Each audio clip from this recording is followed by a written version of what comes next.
So one thing I try to make a habit of is teaching my kids how to survive in the wilderness, to know their direction, and what to do if they're lost.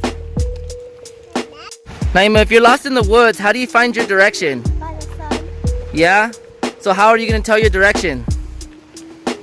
Can you explain to everybody? So it comes up on east, and then it goes down on west. Okay, so in the morning, you know that if you look up at the sun, that it's going to be the east. And then if it's towards the evening time, afternoon, and you look up at the sun, you know that that's going to be the west direction? Perfect. So if you get lost in the woods and you need people to find you and hear you and you don't have a whistle, what is one of the things that you could do to allow people to hear you? Look for an acorn pop. Do you have one to show everybody? Yes, I do. Right here. So you have to put your thumbs like this, and you have to go right there. So is that a good survival skill to know? Yes? Good job.